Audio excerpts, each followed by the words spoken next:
Billingham Stars TV on a Sunday night in association with Liam Senior Bespoke Financial Group and with head coach Stephen Foster. Stephen, a first period to forget, and it went from there.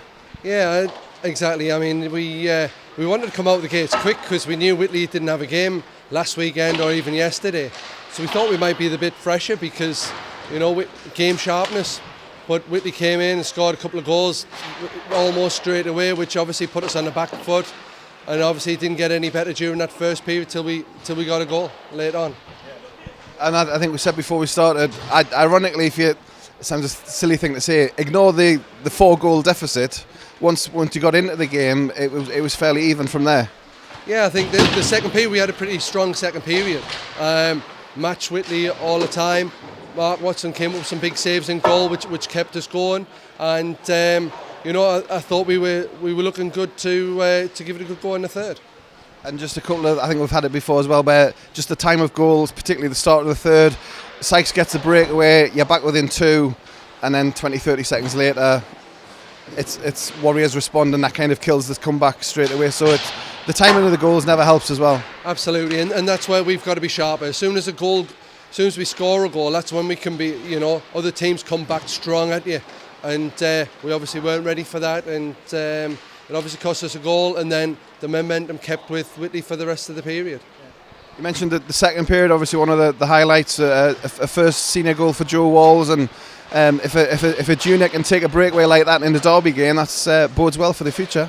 Yeah, Joe's a great kid. He comes to I was going to say work, but he comes to train with a smile on his face. He tries hard every week, as do all the other younger ones. And Joe tonight came up trumps. They've played well for the last, you know, down at Nottingham. They played well last week, obviously last night as well. They're all getting plenty of ice time, and I think it bodes well for us moving forward. We just would like them to be slightly a little bit more developed right now and ready for us, you know. Yeah. And if anything, the Whitley situation maybe is just something to look at and to give credit from, because a year or two ago Whitley were in the same position, blooding a lot of younger players, and now obviously they're one of the top teams in the league. So the evidence is there that it does pay benefits. Yeah, that's true. You know, we need to try and get them ice time whenever we can. Obviously, some situations are more difficult than others to put them on, and obviously that's my call whether I put them on, whether I don't put them on. You know, I want to try and get them experience, but I also don't want to throw them into a situation whereby, you know, it's uncomfortable or could be damaging towards their development. And just finally, looking ahead after I was going to say the Christmas break, but there isn't really one because it's straight back to next weekend and another derby game. This one up at Hillheads. Yeah, and obviously, you know, we hope the lads have a good Christmas, but we've got to go back to work, you know, next week. You know, we've got to do better than what we were today. We've got to be better all over the ice and put a full 60 minutes in.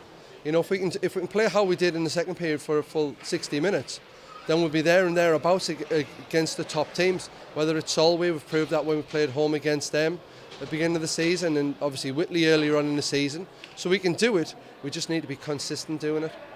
I appreciate your time post-game as always. All the very best for Christmas, and we'll see you next weekend at Hillhead. Great, thank you, and you know, thank you for the fans for being there, for supporting the lads all the way through, and hope everybody has a good Christmas.